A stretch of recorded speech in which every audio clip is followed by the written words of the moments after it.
బాబు బంగారం మీడియా వీక్షకులందరికీ నమస్కారాలు. రాజమండ్రి మాజీ పార్లమెంట్ సభ్యులు భరత్ గారు బీసీలు ఆత్మగౌరవం అని అంటున్నారు. బీసీలు ఆత్మగౌరవం, కులాల గురించి మాట్లాడే హక్కు మీకు లేదు, అర్హత మీకు లేదు. ఎందుకు చెప్తున్నానంటే, ఎవరైతే మీ అధినాయకుడు మాజీ ముఖ్యమంత్రి పులివెందుల ఎమ్మెల్యే జగన్మోహన్ రెడ్డి ఎవరైతే ఉన్నారో, తాను అధికారంలోకి వచ్చిన తర్వాత అంచెలంచెలుగా మద్యపాన నిషేధం చేస్తానని తానే మద్యాన్ని అమ్ముకున్నటువంటి దుర్మార్గపు వ్యక్తి జగన్మోహన్ రెడ్డి.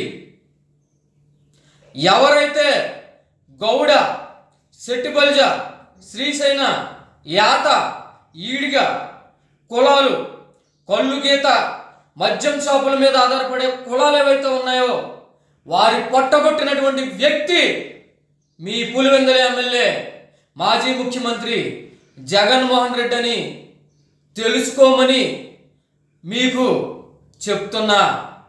ఆ రోజు మాట్లాడుంటే బీసీల గురించి లేకపోతే కులం గురించి మాట్లాడుంటే భరత్ గారు ఆ రోజు మీరు హర్షిందో. కానీ ఇవాళ మీరు అధికారం కోల్పోయిన తర్వాత, మీరు ఎమ్మెల్యేగా ఓడిపోయిన తర్వాత, రాజమండ్రి సిటీ ఎమ్మెల్యేగా పోటీ చేసి ఓడిపోయిన తర్వాత మీరు ఏం చేయాలో తెలియక వచ్చి ఇవాళ బీసీలు గౌడ కులం అని మాట్లాడుతున్నారు. మాట్లాడే హక్కు మీకు లేదు. ఎందుకంటే ఆనాడు అమర్నాథ్ గౌడ్ అనే ఒక వ్యక్తిని, ఒక చిన్న పిల్లాడు, పసిపిల్లాడు, ముక్కు పచ్చలారినటువంటి ఆ పిల్లాడిని పెట్రోల్ పోసి తగలబెట్టినప్పుడు ఏమైపోయావు భరత్ అని అడుగుతున్నా నిన్ను. ఆ రోజు ఏమైపోయావు నువ్వు? ఆ రోజు గుర్తుకు రాలేదా నీకు కులం? ఆ రోజు గుర్తుకు రాలేదా నీకు బీసీలు అనేది? పసిపిల్లాడు అన్యాయంగా వెంకటరెడ్డి అనేవాడు పెట్రోల్ పోసి తగలబెడితే ఏమైపోయావు నువ్వు? ఇవాళ నీకు అధికారం కోల్పోయేటప్పటికి బీసీలు గౌడ కులం గుర్తుకొస్తున్నాయా? మీ నాయకుడు ఆనాడు రిజర్వేషన్లు, స్థానిక సంస్థల్లో రిజర్వేషన్ని 34 నుంచి 20% కుదించినప్పుడు ఏమైపోయావు నువ్వు? ఆనాడు నందమూరి తారక రామారావు గారు బీసీలకి రాజ్యాంగంలో,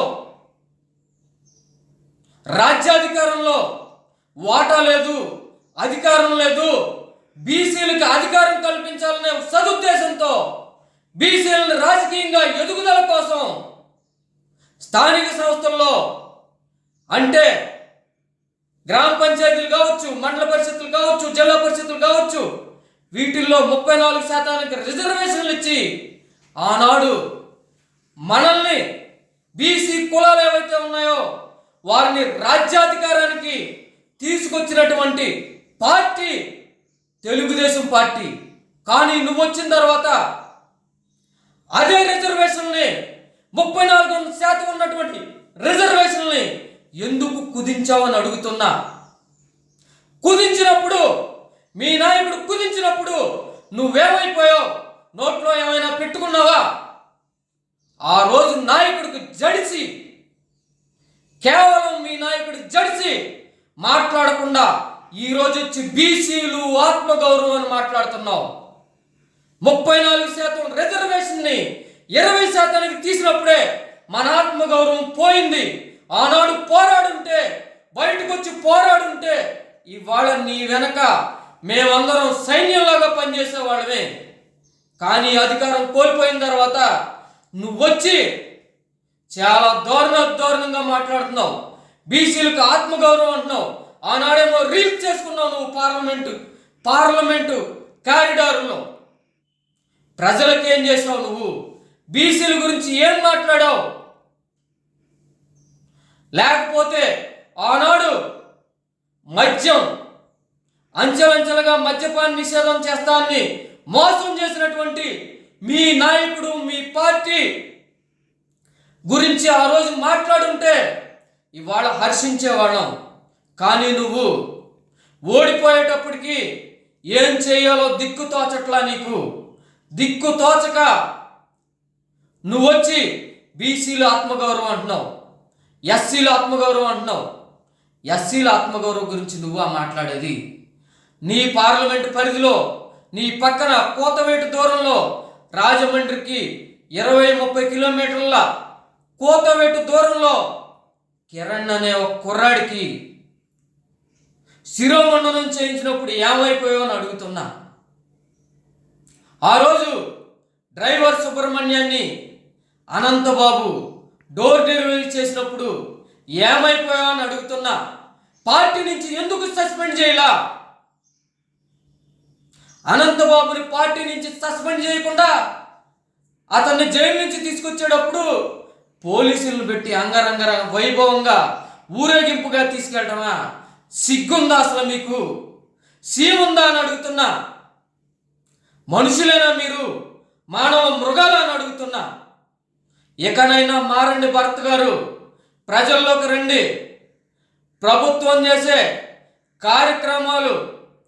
కార్యక్రమాల గురించి మంచి జరుగుతున్నాయా చెడు జరుగుతున్నాయా అనేది విశ్లేషణ చేసుకోండి.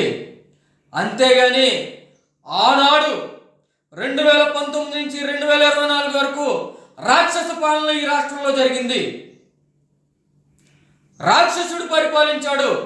రాక్షస సైన్యంలాగా మీరంతా ఉన్నారు. ఇకనైనా తెలుసుకుని బీసీల కోసం మాట్లాడేటప్పుడు అయ్యా నేను తప్పు చేశా, అంతకుముందు గౌడులకి బ్రాండీ షాపుల్లో తీసేస్తే బ్రాండీ షాపులు జగన్ గారు అమ్ముకున్నప్పుడు నేనేం మాట్లాడలేకపోయా, 20% రిజర్వేషన్ కుదించినప్పుడు ఏం మాట్లాడలేకపోయా, ఎస్సీల మీద దాడులు డ్రైవర్ సుబ్రహ్మణ్యం కావచ్చు, కిరణ్ కావచ్చు, అక్కడ ఉత్తరాంధ్రలో సుధాకర్ డాక్టర్ గారు కావచ్చు, వీరందరి గురించి నేను మాట్లాడలేకపోయా. ఆనాడు నన్ను క్షమించండి అని పత్రికాముఖంగా ప్రెస్ మీట్ పెట్టి అప్పుడు బీసీల గురించి, ఎస్సీల గురించి, ఎస్టీల గురించి మాట్లాడండి, ప్రజలు హర్షిస్తారు. అంతేగాని మీరేదో బయటకు వచ్చి ఒకటే మాటలు అబద్ధాలు చెప్తాం, ప్రజలకి అబద్ధాలు ప్రచారం చేస్తారంటే 2019 కాదు ఇది, 2024. తెలుసుకుని మీరు ఇకనైనా మారి ప్రజల్లోకి రండి, ప్రజాక్షేత్రంలో ఉండండి, ప్రజాక్షేత్రంలో పోరాడండి. మీరు కనుక మళ్ళీ అదే రిపీట్ చేస్తే ఈసారి 11 సీట్లకు కూడా కనుమరుగైపోతారు, సింగిల్ డిజిట్లోనే ఉంటారని ఈ సందర్భంగా భరత్ గారికి తెలియజేస్తూ జై తెలుగుదేశం.